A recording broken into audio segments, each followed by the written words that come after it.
Hollywood is feeling the shockwaves from over 700 SAG members asking their leaders, SAG union leaders, to defend them and not get blacklisted. What is going on? Well, before we get to the story, I want to remind you guys that you can become a member here on the Latino Slant. We are growing by the day.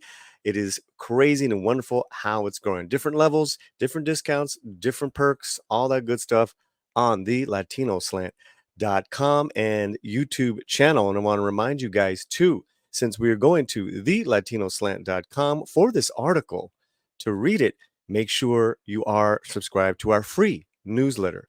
Let's go right now. Melissa Barrera and SAG-AFTRA Union on Palestine, the new McCarthyism by our own Alfredo Galindo. SAG-AFTRA members such as Mark Ruffalo, Ramy Youssef, Susan Sarandon, and Melissa Barrera are among hundreds of union members calling on the organization's leadership to keep people from being blacklisted for their views on Palestine.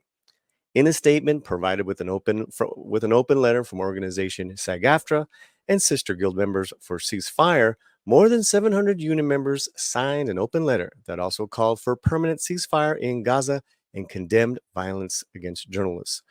The letter states that following Hamas' October 7th terrorist attack, SAG-AFTRA released an initial statement in which the union said it deplores and condemns the horrific actions of aggression against the Israeli people.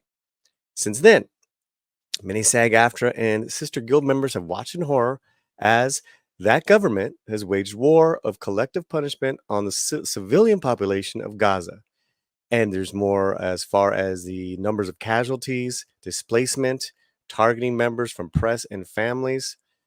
This is quite a condemnation. This is quite a statement, and one that I'm curious to see how it folds out. And we're going to get into the cancellation of Melissa Barrera and the possible blacklisting of her and others in a second. But I'm wondering why this union was not there in the past for Gina Corano, who was part of the union, who had different opinions a few years ago, little less than a few years ago, and no one was there to back her up. Of course, now she is suing Disney. We're going to get open paperwork on that case. And as I had said before, Melissa Barrera should be suing Spyglass Entertainment as well. Also, too, we have been documenting now for over a year just what Melissa's been going through with videos and that playlist. I will have that playlist in the video box description. So let's read on some more by this fine article from Alfredo. Thank you so much for doing this, my man. Actor and SAG-AFTRA National MENA Committee Chair Amin El Gamal has been ignored for months by leadership of the guild. Received calls in hushed tones from union staff who promised meetings but never followed up. He claimed in a statement shared with the same publication, quote, "I saw this blatant double standard," he added. "How can you mourn the loss of some peoples and not others, especially when you have such a diverse membership? You don't get to cosplay equity and inclusion, then leave your most vulnerable members." This is a interesting case, guys. This is an interesting situation because what you're seeing here is a union that, and then also too an industry that is getting slowly divided from a progressive within progressive circles, right? That you have the progressive circle, then you have it cut in the middle. One's for one side, one's for the other, and that other side is blacklisting, firing the other side. Hush tones, like I said, hush, secret phone calls, all that stuff. So now it looks like I said earlier, it's getting a little ripped apart. It's getting a little shaken from within. Let's go to Baretta and others blacklisted, question mark. Celebrities and some other guild members have publicly advocated for ceasefire, claim they have faced blacklisting, job loss, and harassment for their views. And one of the most notable cases was the one we referred to earlier this year when Mexican actress Melissa Barrera was fired while already in pre-production for Scream 7. She was returning alongside Jenna Ortega over pro-Palestine social media posts. From The Hollywood Reporter, another West Coast actor. Okay, so that goes into another person. So, yeah, let's talk about this really quickly. So there's no claims here, right? It is notable because Spyglass Entertainment sent out a public statement after the firing and made claims that Melissa was anti-Semitic, which she was emphatically has denied.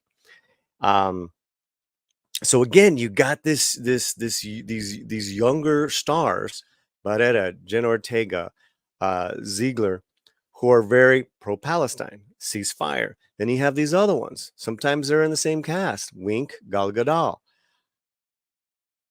You know, how do you maneuver through all this? How do you not, go against your own tribe of actors, of creators? So that's all very interesting.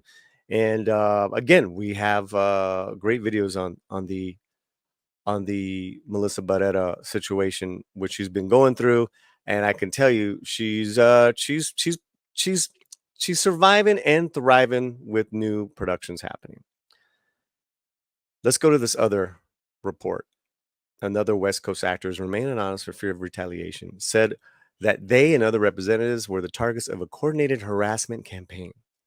We received a flood of hateful emails, some from well-known producers. I was scared for my career and my family's safety, this person said.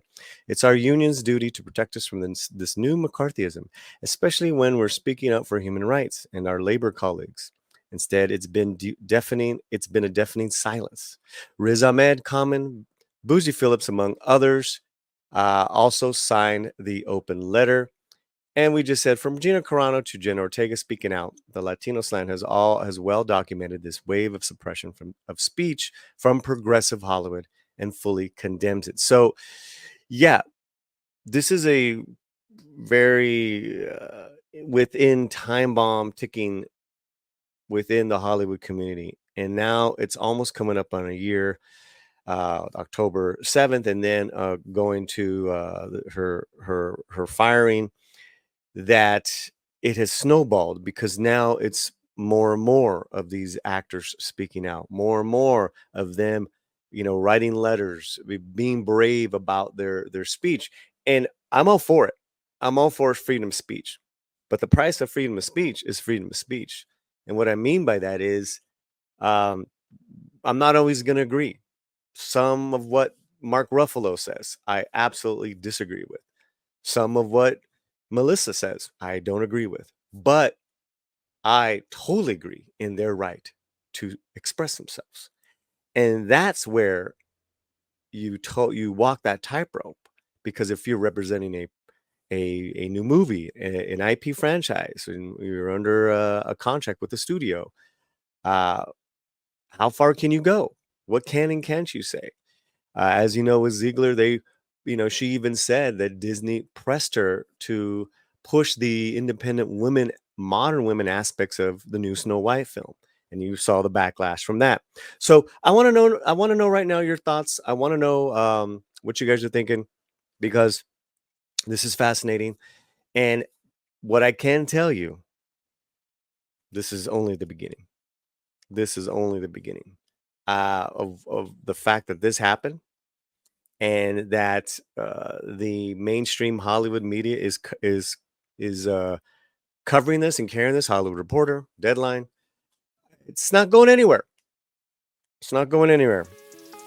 Well, let me know what you think wherever you're at. Keep your slap fuerte.